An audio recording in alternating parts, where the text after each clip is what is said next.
Shalom, shalom.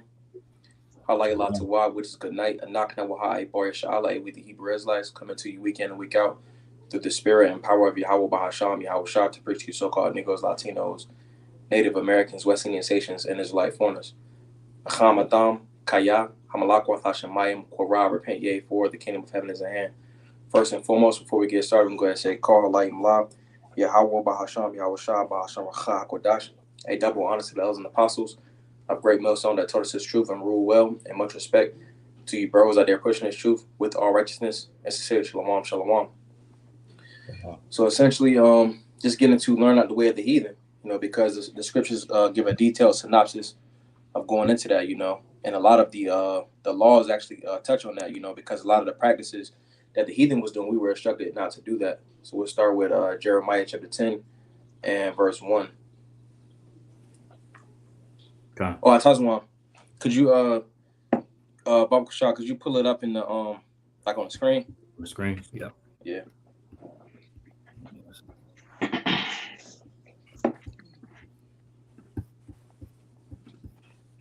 All right. I shared it just now. The water. This is the book of Jeremiah, chapter 10 and verse 1. The header of this chapter is a satire on idolatry. It says, Hear ye the word which the Lord Yahweh speaketh unto you, O house of Israel. Thus saith the Lord Yahweh, Learn not the way of the heathen, and be not dismayed at the signs of heaven, for the heathen are dismayed at them. Right. So that word dismayed goes into chatat, which means to be broken, to be scared, to be terrified. We understand that the Lord uses, the different signs of heaven, like the eclipses, the comets, the meteors, specifically, and then also the chariots, as good signs for us, you see, but for the other nations, they're like warnings and, fearful sights. That's why the heathen are dismayed at it, We'll go down to verse 5. God. Jeremiah 10 and 3. For the customs of the people are vain. Mm-hmm. For one cutteth a tree out of the forest, the work of the hands of the workman with the axe. They deck it with silver and with gold. They fasten it with nails and with hammers, that it move not. Right, and this is ultimately going into Christmas, you see, but then you got a whole multitude of different holidays that the heathen celebrate. You got 2/3 that actually pretty much subscribe to these things. It says the customs of the people. So I says they deck it with silver and with gold. They fasten it with nails and with hammers that it move not. And pretty much going into how they make it look good. It ultimately it looks good for Jake. But it's not ultimately good for them. Because a lot of these days go back to idols. God. Jeremiah 10 and 5. They are upright as the palm tree, but speak not. Mm-hmm. They must needs be born because they cannot go. Right. Kwanawaf, could you get Habakkuk chapter 2 and verse 16, Baba Kushah? So it says, they are upright as the palm tree, but speak not. That they don't have the spirit dwelling with them. And as brothers go into, these things, these different idols, these different things that Jay likes to get into. They're not ultimately telling Jay what to do in a time of prophecy. And the end time and the end days. Mm-hmm. This is Habakkuk chapter 2, verse 16. Thou art filled with shame for glory. Drink thou also, and let thy foreskin be uncovered. Mm-hmm. The cup of the Lord's right hand shall be turned unto thee. It might be Shameful spewing. it might be 17 or 17, yeah. Okay. Habakkuk 2:17. For the violence of Lebanon shall cover thee, and the spoil of beasts which made them afraid because of men's blood. So like verse 9, verse 18. Yeah. Okay. This is Habakkuk chapter 2, verse 18. What profiteth the graven image that the maker thereof hath graven it, the molten image and the teacher of lies, that the maker of his work trusteth therein to make dumb idols? Right. So what benefit, what avail are these different idols? They ultimately have no benefit. That's why the scriptures call these idols Allah Yah, which is worthless. Mm-hmm. Keep going. Back in Jeremiah. Habakkuk 2:19. Okay. So Habakkuk 2:19. Woe unto him that saith to the wood, awake, to the dumb stone, arise. It shall teach.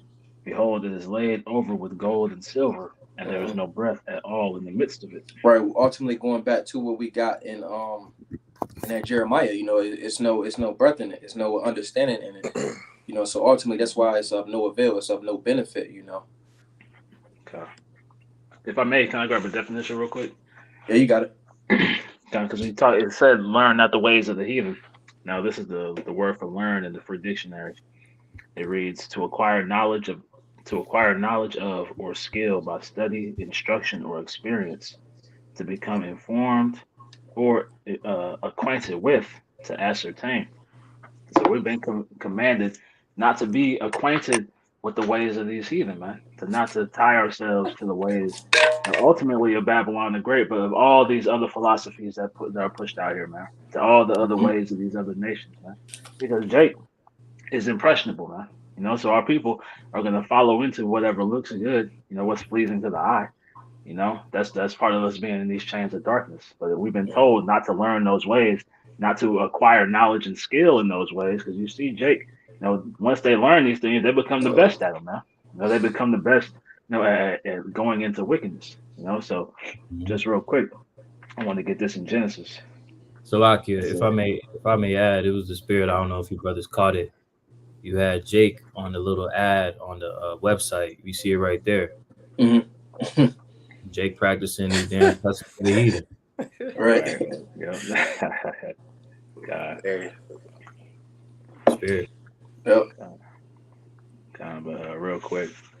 This is Genesis 3:3. But of the fruit of the tree which is in the midst of the garden, the Most High had said, "Ye shall not eat of it, neither shall ye touch it, lest ye die." And that touch going into being acquainted with these things, man. Cleaving unto these different ways, right, and learning and becoming proficient in these things, man. Mhm. When we're supposed to be proficient in our own ways and customs, not the ways of the heathen. I got two to add behind you because you had made mention of how we were instructed not to, go after the ways of the heathen because, like you said, man, our people are very impressionable. This is why the Lord made it very specific. All right, the moment we got brought out of Egypt and Moses went up on Mount Sinai, he came down with the tablets. The Lord was letting Israel know from the jump, like, look, this this covenant that He's about to make with us, all right, we're to stick to it, man, because He was declaring that you talking about us, you are my people, all right. So it's stipulations that you're gonna have to abide under, all right, to be my people, which is, as we know, the Ten Commandments. We're about to go into this. This is real quick. Exodus 20:1. And Yahweh Shem Shah spake all these words, saying, I am the Lord thy power, which have brought thee which have brought thee out of the land of Egypt, out of the house of bondage. Thou shalt have no other gods before me. All right, so that's the very first law the Lord brought out was we were not to have any other God. All right, because He's our God, man. Okay, it says, Thou shalt not make unto thee any graven image or any likeness of anything that is in heaven above, or that is in the earth beneath, or that is in the water under the earth. Thou shalt not bow down thyself to them, nor serve them, for I, the Lord thy power, am a jealous power, visiting the iniquity of the fathers upon the children unto the third and fourth generations of them that hate me. Right. So the Lord told us pretty much not to make a graven image or an idol out of anything that's pretty much in the earth, man. And we know that was said because the heathen round about, all right, they were worshiping, eating, and everything, man. Okay, Mhm. and the proof of that, this is Wisdom of Solomon, chapter 13, verse 1.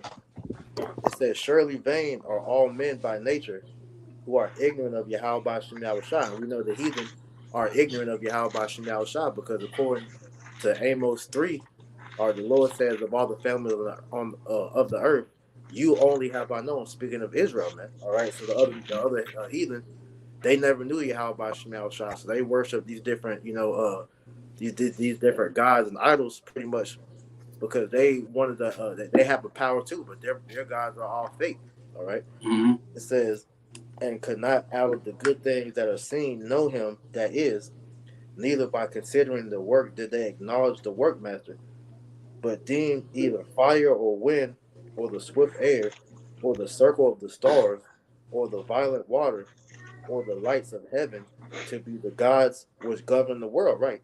And that's where a lot of our people get these different customs from. But a lot of the time, they don't even know, because in this generation that we live in today, here in Babylon the Great, we have been separated from Yahweh Shem Shai and been given practices and customs that we now partake in, not realizing what it goes back to. All right. So as the brother Yawam's getting into his lesson about learning not the way of the heathen, this is why you have to do the research to know what it is that you're worshiping, man. Because our people have made, idols out of literally everything, man. And God. so I got a little bit more. It says, with whose beauty, if they being delighted, took to them to be gods, and let them know how much better the Lord of them is, for the first author of beauty have created them.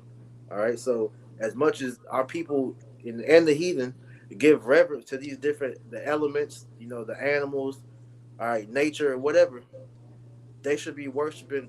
Speaking of Israel now, our people should be worshiping the creator that made all these things, man. Mm-hmm. Because like when I read this, what comes to mind is the Gadites, man, the so-called North American Indians, because these niggas had gods for everything, man. The rain god, the sun god, the plant god, the wind god, the raven, all different shit, man. But there's a creator that created all that, which is Yahweh Shem Shai, man. All right. And so we're to instruct our people now that we have been given Yahweh Shem Shai back. Well, it's like we said like this. Now that we've been brought back to Yahweh Shem Shai, we are to instruct our people the correct way on how to serve our power. So finishing out, it says, verse 4, but if they were astonished at their power and virtue, let them understand by them how much mightier he is that made them. So as beautiful and as powerful as nature is, the different creations, the Lord is even more powerful and to be worshipped over that, because He made everything, man. That's right. Y'all got it, Right. Can we get Leviticus chapter 19 and verse 26? May I get a quick precept just to add to what the brother priest Amawan just brought out? This is Romans 1 and 25. It says, who changed the truth of Yahweh Shem Shai into a lie and worshipped and served the creature more than the creator. Now, we oftentimes apply this to Esau, but this also applies to our people as well. Okay. Because as we know, this letter that was sent to the church in Rome, you had our people that were carrying on in the customs of the heathen, man. Okay.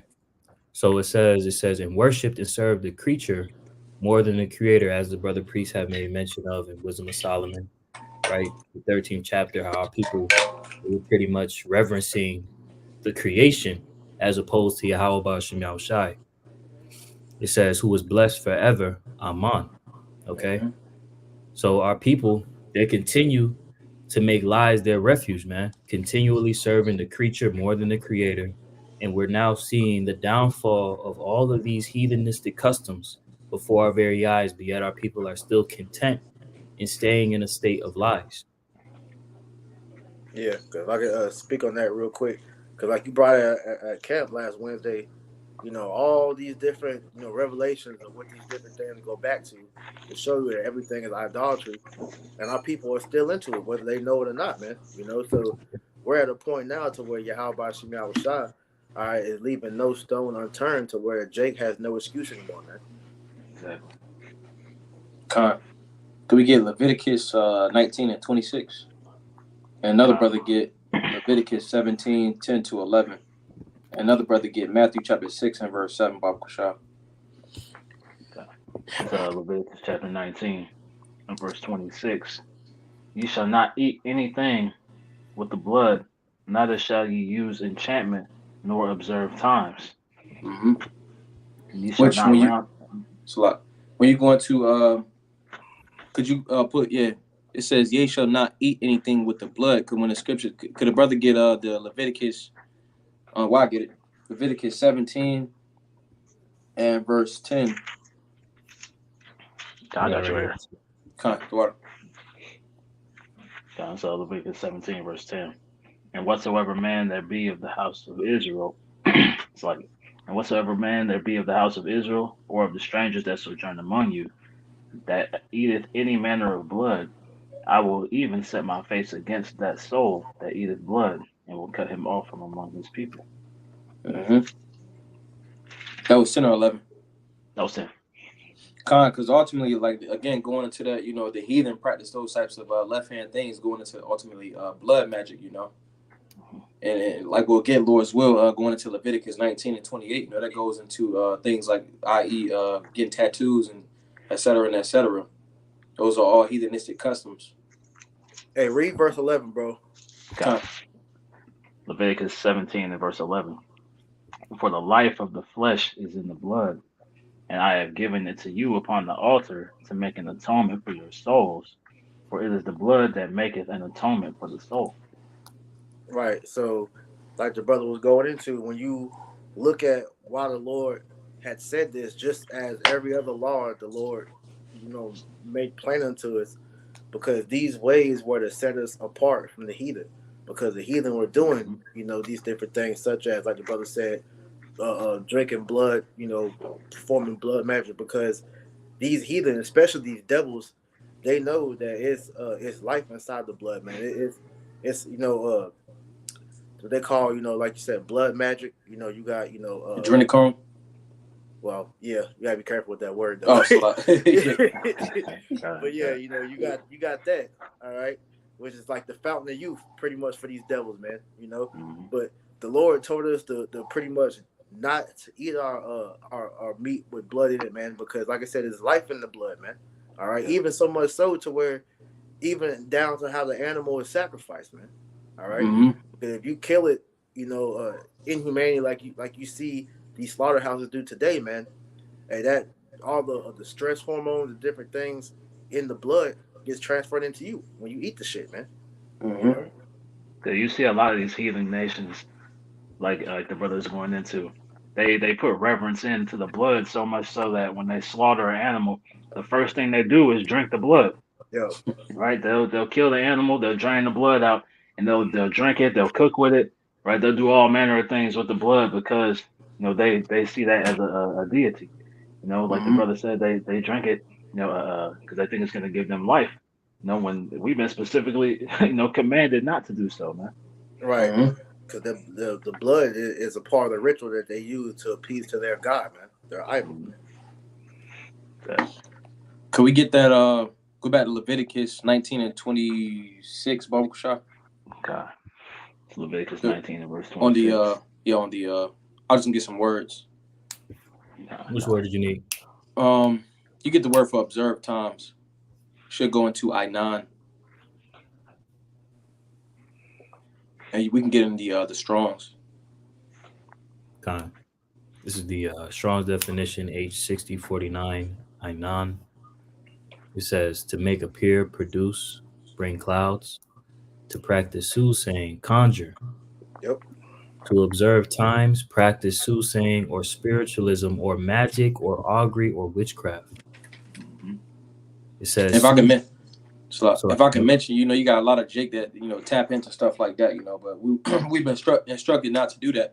But I just wanted to get this word because that essentially, if we went down into the lexicon, it'll say it's a general term for everything, so the Lord covered everything in that one word. And then also it said to practice enchantment, which was nachash, going back to like what the serpent did in Genesis chapter 3.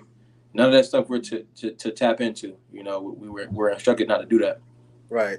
Like an example that you were saying, you got the so-called Haitian Levi, all right, that take part in like the voodoo and the black magic and things like that. Talk to them if you want to speak on that. You can real quick. I know you know a little bit about that.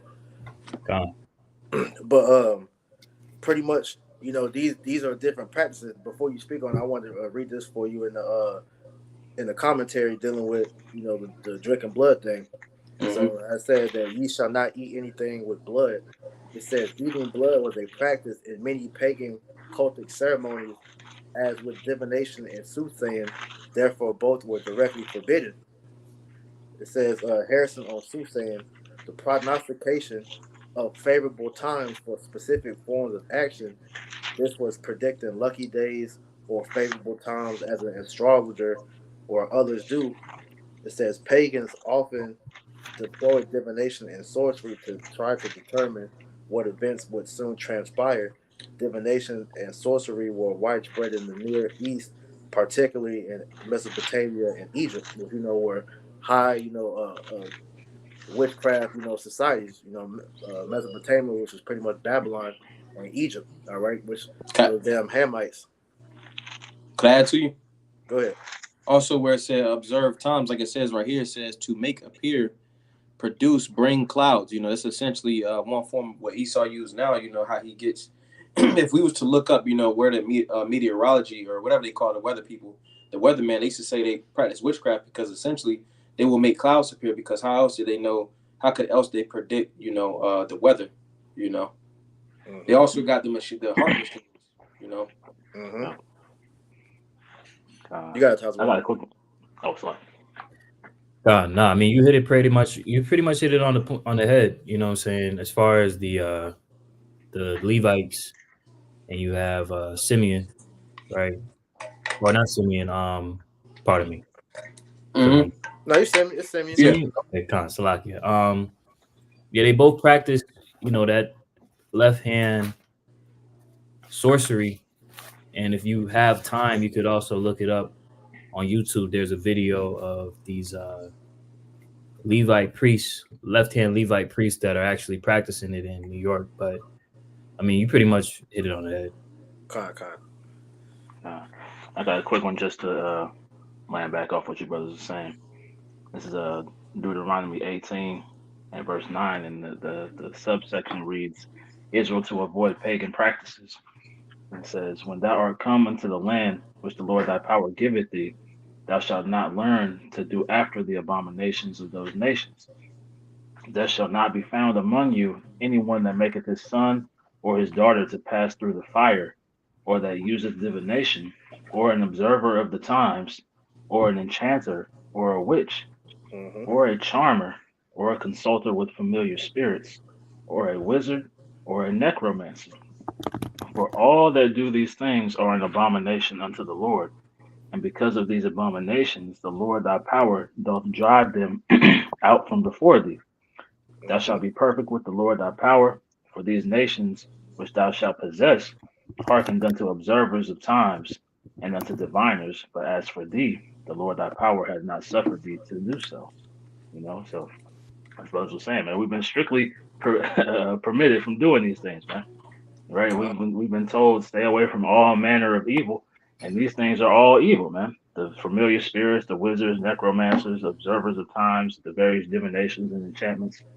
Scriptures tell us he suffered not a wish to live, man. I was Right? about to All get these that. are God. Baba God. Bashar, hey, read what you read in the NLT, bro. Let me pull it up.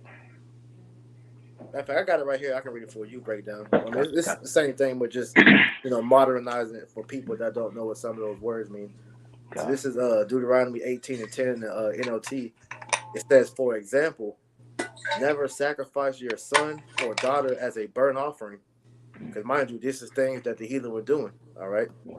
It says, and do not let your people practice fortune telling or use sorcery or interpret omens or engage in witchcraft or cast spells or function as mediums or psychics or call forth the spirits of the dead. And that's within Jake culture heavy now, man. Mm-hmm. Exactly. Niggas play with Ouija boards. All Mm-hmm. right. Niggas go, remember, well, Tazma might not remember, but yeah, Miss Cleo, Yeah. Call me now. But you had, different things like that. Jake's heavy into the witchcraft now, and to the point to where it's so bad now to where that's becoming a growing religion amongst people that's leaving the Christian church, man. Specifically among the black women, man. These women are becoming witches, man. But They that call goes it New back Age or something. Yeah, New Age, Mm-hmm. New Age spiritualism is what they call it now. Mm-hmm. But that's all witchcraft, man. Yep. These bitches will they play with tarot cards. They do the palm readings. They do the what's the shit we was talking about the other day with about the months. The horoscope shits. Oh, yeah, zodiacs and stuff like that. Zodiacs and all that. You know, it's heavy witchcraft, but the Lord told us not to do things like that, man. Because, like I said, these things all go back to pagan rituals that was, you know, offering up sacrifice to other gods, man. And so the people in today's time, they're not literally sacrificing lives. Well, you got people in high up in Hollywood and them really doing it. But for you lower level people, all right, you niggas is out here doing these things, all right, on a low level, not realizing what the spiritual fornication that you're doing, man. This is why the Lord is going to destroy a lot of our people, man, because they don't see the seriousness of why the Lord said don't do these things, man. Right. Because the penalty, real quick, it's like it, quarter. I'm gonna read it real quick. Exodus 22 and 18. Thou shalt not suffer a wish to live. You can break it down, you want. Con, thou shalt not suffer a wish to live. Because when you look back at in the ancient world, you know, even though he was going off, but Saul, he had all the witches and the warlocks and et cetera, put to death, you know, because essentially, you know, they're not supposed to be in the land, you know, because going back to like we go into, Jake is impressionable, so Jake starts to pick up on these things. That's why you can't have those types of acts happening in the land, you know, and if those things is happening in the land, just like the heathen got pushed out, you know, we'll be pushed out of the land. And that's what happened. All right, because we rebelled against the Most High, which is another thing that the Lord, you know, looks at as wicked, man. Just real quick for you, 1 Samuel 15 and 23. For rebellion is as the sin of witchcraft, and stubbornness is as iniquity and idolatry, because thou hast rejected the word of the Lord, he have also rejected thee from being king. Pretty much going into said rebellion is as a sin of witchcraft, which that's going into to Saul, you know. He was instructed to do to put out all the Amalekites out of the land, you know, but he, you know, he saved, you know, the pretty much the animals that wasn't hurt, you know. He was always gonna make a sacrifice, you know, so that was equatable to witchcraft, you know. Rebellion is just like witchcraft, and witches, they get put to death, you know. Right. Also, he spared the king of the Amalekites too. All right, which allowed them to repopulate and see where we are now, man. You know, because at the end of the day, another sin that King Saul did was whenever the Lord pretty much, you know, took the kingdom away from him and started to raise up King David, he went and consulted with a witch to bring back Samuel's spirit, man. Even though, like you said, he knew that was off because he banished all the witches out of the land, man. So this is why the Most High let it be known, all right, that look, if you're rebelling against me, that's just as bad as witchcraft, because when you go into that word rebel, it means to fight against God, man. You know. Okay. We go down to verse 27. So Leviticus 19 and verse 27. You shall not round the corners of your heads, neither shalt thou mar the corners of thy beard. Right. So it says, "It shall not round the corners of your heads." All right. When you go into, could we get that word for round, Baba Kusha? Khan. This is the word for round in Strong's H6285. That's corner. It'll be round. No, yeah, right there. Yeah. It says you scroll up. It says "naquap," and you break it down by the character. Na goes into continue. The qua, it goes into the circle, and the pa goes into the border. So breaking it down will be continue circling to make a border. You know, pretty much going into edge ups. Baba Kusha, you scroll down to the lexicon. It was an Egyptian custom. Yeah, it went to you keep going. It's gonna be down in the part where they write into. It says right here also of heathen, right? Con. Yeah, right there.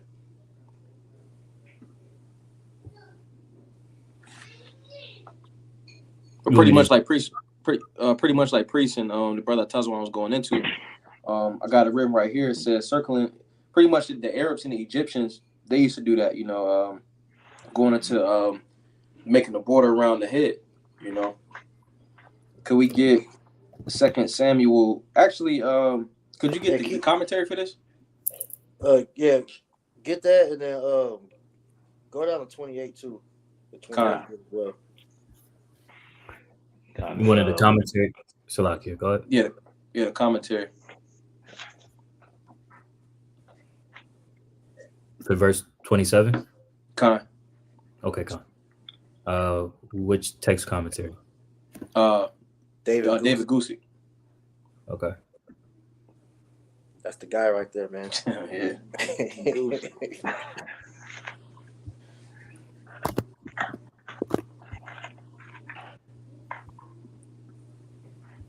All right. Leviticus 19, 26 through 31 laws to ensure separation, from pagan practices. B, They're right there. you shall not shave around the sides of your head, nor shall you disfigure the edges of your beard. To do this was to imitate pagan customs of that day. Today, you wish Orthodox men are noticeable by their untrimmed beards and the long curly locks on the sides of their heads. Which that part's going off as far as the I don't know what they call them, but they got the curly ass shit going from their head. Yeah. Yeah, that's them. I forgot the reason why they do that, but like I said, that's bones. So you Akim and Aquap that come across there, spit that part out. Yep. You want me to keep going? That was pretty much the point. I mean, Con. Yeah. I mean, you can read the part of that.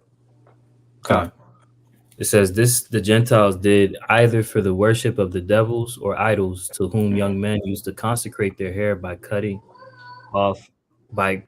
being cut off from their heads, as Homer, Plutarch, and many others write, or in funerals or immoderate mournings, as appears from Isaiah 15:2, Jeremiah 48:37. Right, because you had, like, for example, Elam, they'll cut their hair off, all right, so they'll shave their head bald and pretty much use their hair to sacrifice to their idol, and they'll pray over their hair. That's why a lot of these damn women that get these weaves don't realize that they're getting, hair that had been sacrificed to an idol, man. That's why these women be having spirits on them that be wearing that weave, man, because there's demons in that shit, man. Right. You can stay in this. I'll tell you what, I'm gonna read Leviticus 19 and 28. It says, unless brothers didn't have nothing else. Or you got it. Go ahead. Con. It says, ye shall not make any cuttings in your flesh for the dead, nor print any marks upon you. I am the Lord. Which I want to get that word for marks, because it also goes into to cuttings as well. But it says kwai, which that goes into an incision, imprintment, a tattoo, or a mark.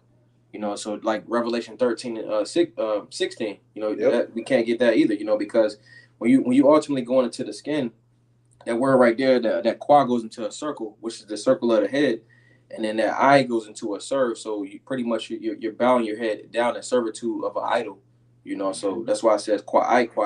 I got something written right here. That word tattoo, or what was it? Cuttings was sharat, a tattoo. And we actually read it right here. The cuttings in the flesh part. Gone. It says, cuttings in the flesh for the dead, nor tattoo any marks on you.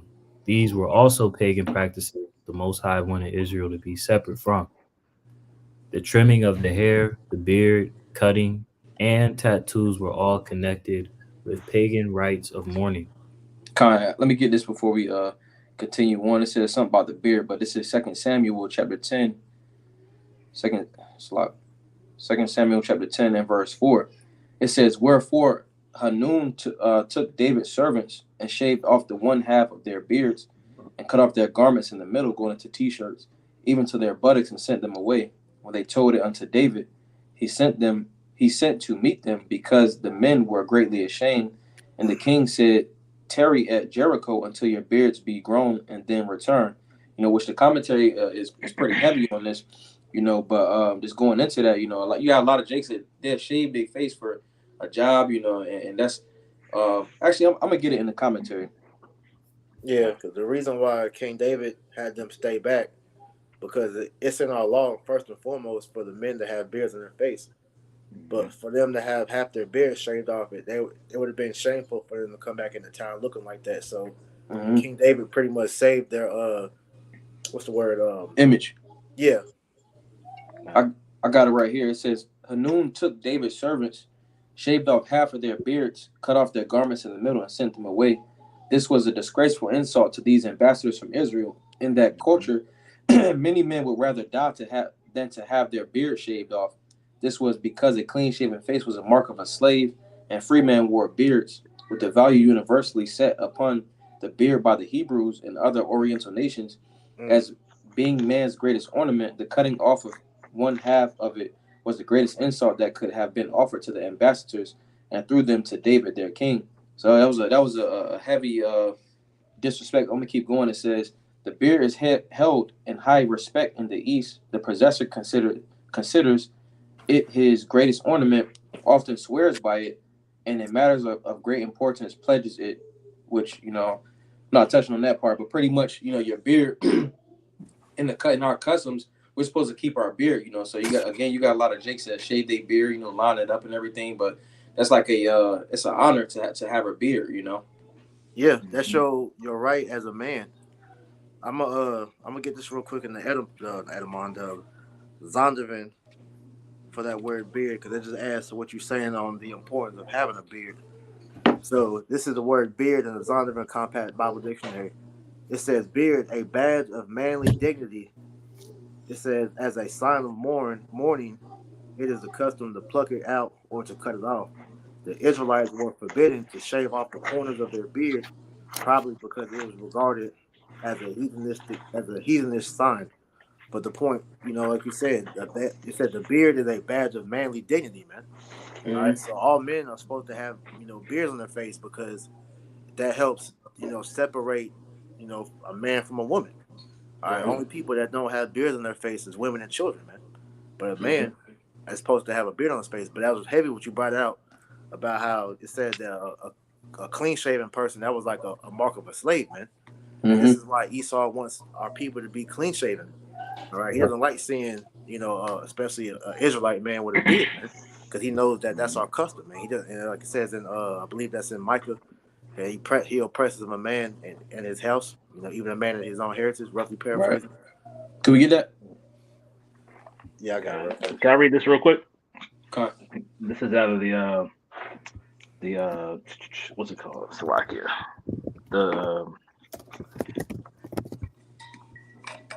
So I can't remember the name of it. The Biblical Manners and Customs book. Kind, yep, that's it. It's a lot. So, I know I'm I'm through out here, but this is a biblical manners and customs just going into shaving right among the Egyptians because it was talking about how this is a heathen custom.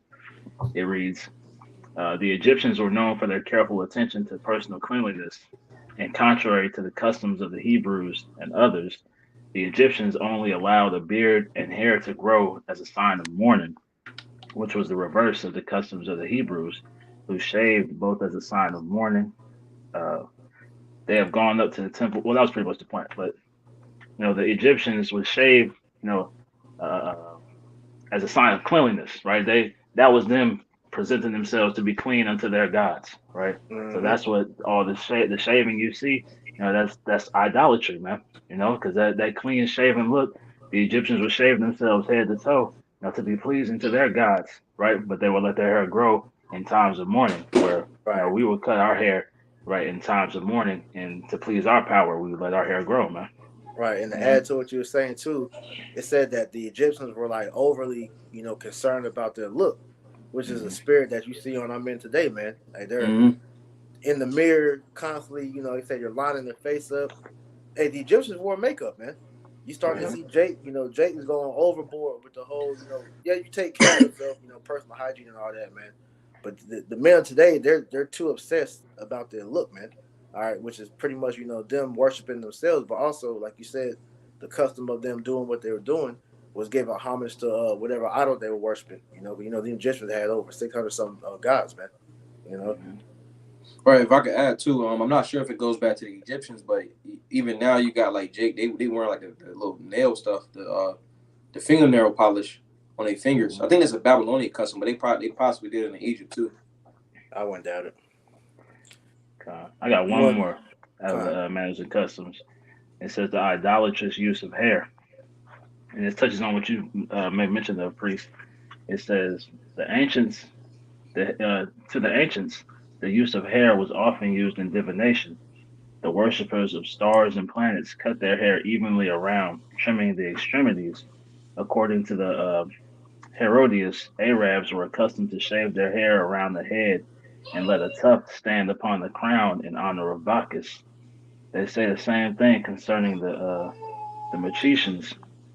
This custom is present in Linnea and China. And Chinese let the tuft grow until it's long enough to be plaited into a tail. By the idolaters, the beard was also carefully trimmed around and even. This was forbidden to the Jews, and says that to this day the Jews in the East are distinguished, pretty much as the brother I made mention of. They say it was also an ancient superstition to cut off the hair at the death of a friend and to throw it into the sepulcher on the corpse. So just how you were saying, cutting off the hair was always tied to idolatrous practices. Yeah, and when we're saying that, we're meaning like cutting yourself bald. Right, Mm-hmm. right. Could we get yes? Could we get that? Could we get That Let Michael. me get it. This is Ezekiel. Yeah, we get the Micah, and then I'm gonna get the Ezekiel real fast because you made the point. This is Ezekiel chapter 44 and verse 20. It says, Neither shall they shave their heads, nor suffer their locks to grow long. They shall only poll their heads. So pretty much going into trimming. We can't have a bald head. Now if a brother's losing hair and he just has pretty much it's like natural. That's something else. But to just shave your head bald, that's going off. Right. Yeah. Brothers have like the low cut. Yeah.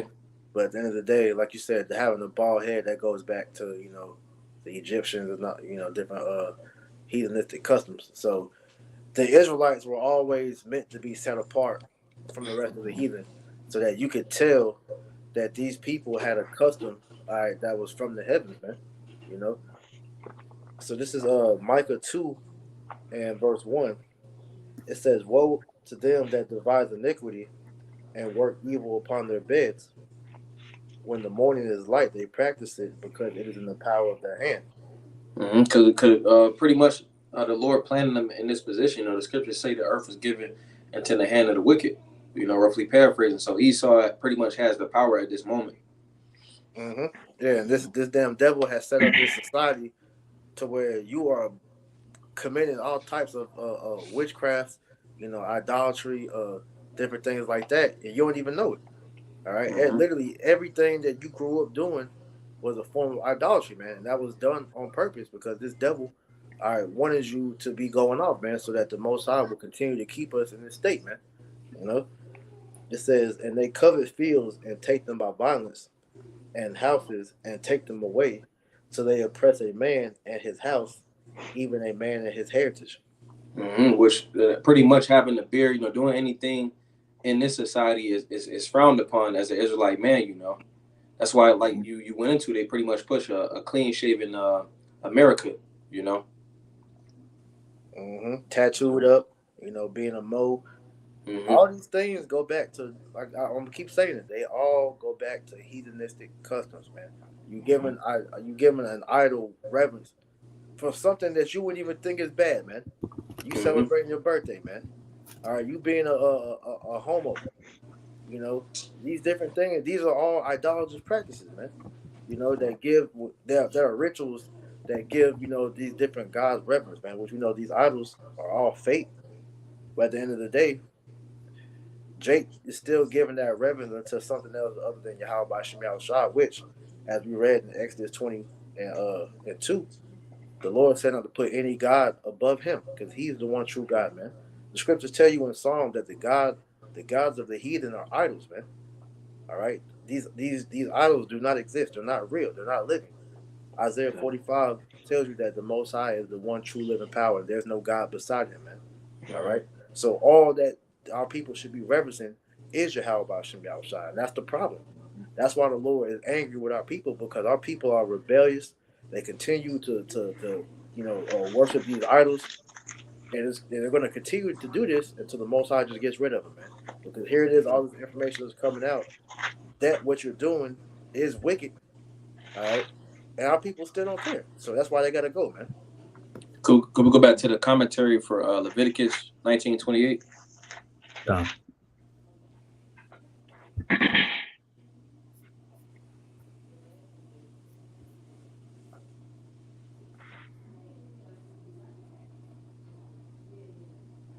pertaining to the cuttings in the flesh of the dead. Mm-hmm. It says the reference here is to the practice of making deep gashes in the skin while mourning the death of a relative. Mm-hmm. This was done to provide lifeblood for the spirit of the dead person rather than to express sorrow. Right. Going back to pretty much the blood being life being in the blood, you know. Because they essentially was by doing that, they was pretty much trying to put on that spirit of that person, you know. Mm-hmm. You keep going. It says the tattoo indicated that one was a slave to a particular deity. Mm-hmm. And going into that word tattoo or to make markings, it was a kwai, which the kwai is the circle of the head, and then you got the I, which means to serve. So you're pretty much putting your head down in servitude to a deity, a idol, you know. Mm-hmm. Okay. It goes on to say ancient writers abound with accounts of marks made on the face, arms, etc., in honor of different idols, and to this the inspired penman alludes. Part of this message to us today is that what our culture thinks and how they perceive things is important. If some clothing or jewelry or body decoration would associate us with the pagan world, it should not be done. This is a difficult line to draw because the standards of culture are always changing. Some modern examples of changing standards are hair length and earrings for men. But that was pretty much the point, you know. But that said, they talking about like modernization, but we understand that the Lord doesn't change. I got something written down that I got from an article. It says lines and shape, because pretty much that was a heathenistic custom you see. And then also this, it says lines and shape create energy. Tattoos on the skin emanate energies. Humans have an open energy system that influences and that is influenced by surrounding environment. The skin is the physical border of our inner environment and the outer environment, the world around us.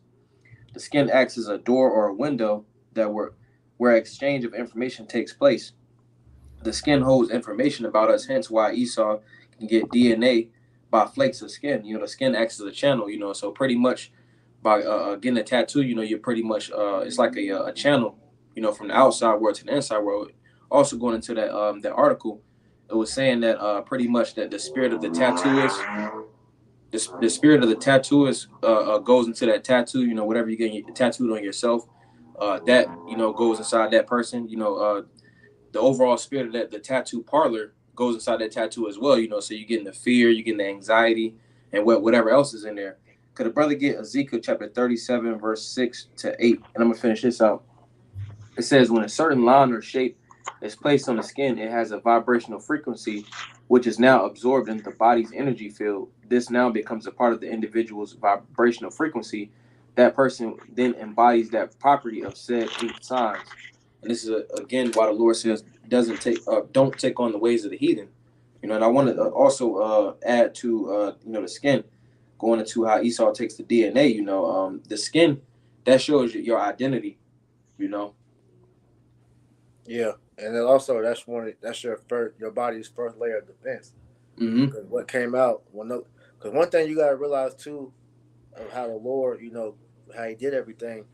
The things that He said not to do, all right, that He said that, you know, for a spiritual reason, but also for a physical reason too. Right. All right. So when it came to the tattoo thing, it came out that the ink that's in the tattoo, it pretty much it destroys your body because like I said, your skin is your first, you know, your body's first layer of protection. So when that ink Mm-hmm. goes inside of your skin, goes under the layer of your skin, your anytime anything goes into your body that's foreign, your white blood cells will go and attack it. And so what that ink it pretty much does, it confuses your white blood cells to where it doesn't know what to do with it, and so that Mm-hmm. it'll bring pretty much, you know, go into the cells and pretty much kill the cells, and they become, you know, dead cells, and they'll end up, you know, accumulating together, and eventually, you know, your body will shut down if you continue to get them, you know. Right. So That's the tattoos eventually will kill you if you keep, you know, going into that shit. that's why you see people like they get like the keloids and stuff like that. Time. Could we get Ezekiel chapter 37 and verse 6, Baba Kashar? God. This is Ezekiel 37 and verse 6. It reads, "And I will lay sinews upon you, and will bring up flesh upon you, and cover you with skin, and put breath in you, and ye shall live, and ye shall know that I am the Lord." You keep going to verse 8. God. So I prophesied as I was commanded, and as I prophesied, there was a noise, and behold, a shaking, and the bones came together, bone to his bone. And when I beheld, lo, the sinews and the flesh came upon them, and the skin covered them above.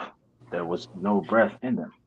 That's going into how the nation of Israel, the Great Awakening, pretty much. But then going to that skin, your skin is spiritually and physically, that shows your identity. Again, that's why Esau to get like your DNA, he'll take like a piece of skin.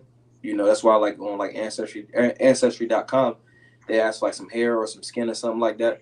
But then spiritually, the skin represents the identity, so but touching on the physical, like the brother priest was going into, when you getting the tattoos, it pretty much alters your identity to a certain degree, and also going into that physically, like if something gets on your skin and it seeps through your skin, that's why you ultimately get sick. That's why the skin acts as the first natural barrier, and it's also like a channel, Because a lot of these people that's susceptible to a lot of infections and things of that nature, man, because their immune systems get compromised from all these tattoos, or even that scarification and stuff people do, right, where they make those cuts in the flesh, to get those raised up scars, right? All these things compromise your immune system. Also, too, the thing that they're putting on themselves, these different chemicals, because just dealing with, with skincare, really you're only supposed to put on your skin stuff that you would eat. That you can't eat it. You're not really supposed to put it on your skin, man. That's why you have like, because the brother was going into, the different vibrations, the different essential oils and all that. It help raise your body's vibration, man. So Esau is all about destroying you, man. That's why everything that he has set up with it means to pretty much, to destroy you, for lack of better words.